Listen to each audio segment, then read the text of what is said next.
आहे. महायुती विरोधात महाविकास आघाडी पनवेलमध्ये लढत आहे. तर महाविकास आघाडीतील घटक पक्ष म्हणून उद्धव सेनेने देखील या ठिकाणी आपले उमेदवार उभे केलेले आहेत. तर एकूणच कसा प्रचार सुरू आहे आणि काय प्रतिसाद लाभतोय? पनवेलची आता झालेली अवस्था ह्या संदर्भामध्ये पनवेलचे नागरिक त्रस्त आहेत. आम्ही जिकडे प्रचाराला जातोय नागरिक नुसते समस्याचा पाढा वाचत आहेत.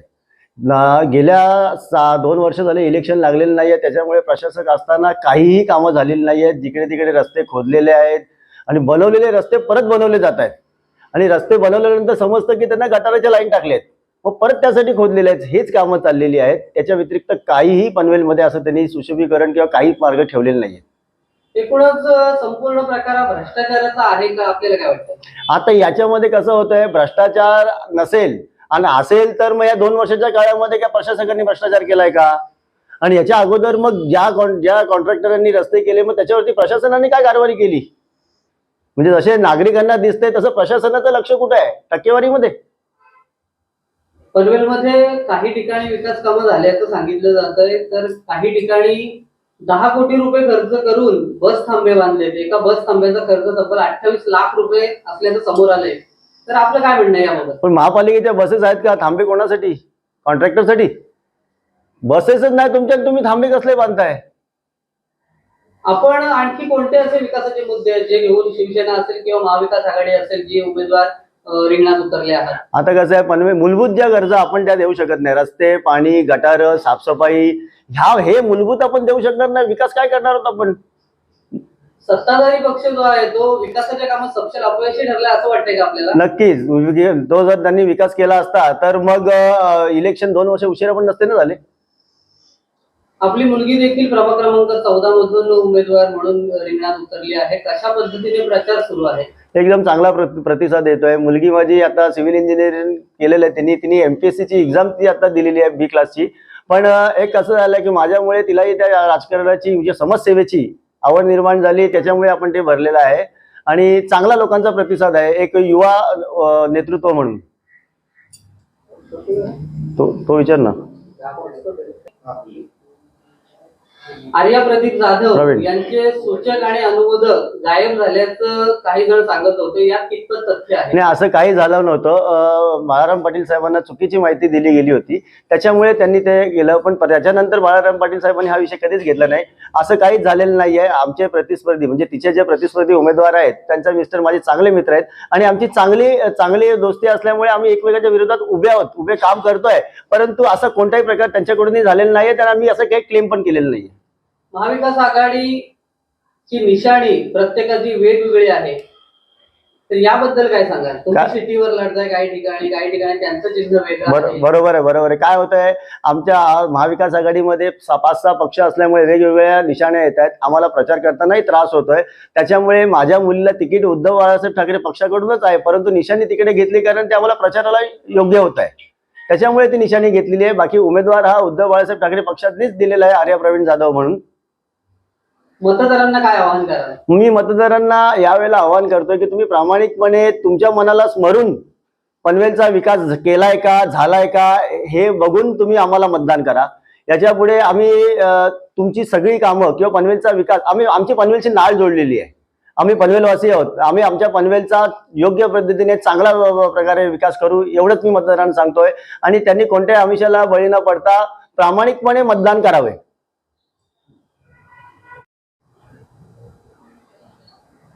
महाविकास आघाडीतर्फे प्रभाग क्रमांक 19 मधून आपण निवडणूक लढवत आहात, तर कशा प्रकारे प्रचार सुरू आहे आणि मतदारांचा कशा प्रकारे प्रतिसाद आपल्याला लाभतोय? नमस्कार, मी प्रशांत सुरेश नरसाळे 19 प्रभागामधून निवडणूक लढतोय. माझा गट क्रमांक आहे क. आणि आपण जो प्रश्न विचारला की कशा प्रकारे निवडणूक लढत आहेत, माझा मुद्दा आहे विकासाचा. आणि विकासाचा मुद्दा सर्वात पहिला आहे पाणी प्रश्न. पाणी प्रश्न आहे जो आज आपल्या महानगरपालिका जेव्हा स्थापन झाली आहे तर स्वतःचं मोठं असं धरण नाही आणि त्याच्यामुळेच आपल्याकडे ते देवरंग धरण आहे ते पूर्ण पाणी पुरवठा नाही करू शकत नाही आणि आपण MRDC कडनं पाणी विकत घेतोय. आणि हाच प्रश्न सर्वात मोठा आहे. त्याच्यासाठी आपल्याकडे स्वतःचं धरण असणं हे महत्त्वाचं आहे आणि त्यासाठी मी खूप मोठा विचार घेऊन पुढे जाणार आहे. तसंच आपल्याकडे रस्ते, आता जे रस्ते बांधले जातात फक्त कॉन्क्रिटीकरण नुसतं केलं जातं, ना का त्याच्या खाली ड्रेनेजचं आहे आणि अंडरग्राऊंड लाईट या गोष्टी झालेल्याच नाही आहेत. तसंच आणखीन एक विषय आहे सर्वात मोठा म्हणजे रुग्णालय. आपल्याकडे महानगरपालिकेचं रुग्णालयच नाही आहे आणि जे आहे रुग्णालय ते जिल्हा उपजिल्हा रुग्णालय आहे, तिथेही पुरेशी सुविधा नाही आहेत. एक आमच्याकडे नागरिक प्रश्न घेऊन आला होता की फक्त बाळंतींसाठी फक्त सोनोग्राफी केली जाते आणि सर्वसामान्य नागरिकाला जर सोनोग्राफी करायची असेल तर ती 750 रुपये भरून बाहेरून सोनोग्राफी करून आणावी लागते. हा सर्वात मोठा प्रश्न आहे. महाविकास आघाडीतील उद्धव सेना घटक पक्ष आहे, तर संपूर्ण महाविकास आघाडी आपल्या प्रचारात उतरलेली आहे का? होय, निश्चितच संपूर्ण महाविकास आघाडी माझ्या पाठीशी उभी राहिलेली आहे. सर्व हे पक्ष नेते मला येऊन भेटून स्वतः प्रचारामध्ये स्वतः उतरत आहेत. सध्याचा महत्वाचा प्रश्न आणि अतिशय गाजतोय ते म्हणजे पनवेलमध्ये झालेली बिनविरोध निवडणूक. 6+1 असे उमेदवार बिनविरोध म्हणून निवडून आलेले आहेत, तर यावर आपलं मत काय आहे? बिनविरोध म्हणजे आता आमचेच आता माझेच सहकार म्हणजे बिनविरोध म्हणजे असं की काही समजतंय आपण की हे बिनविरोध हे लोकांना मान्य आहे का? लोकांनी स्वतःच्या मनापासून याचा विरोध करायला पाहिजे.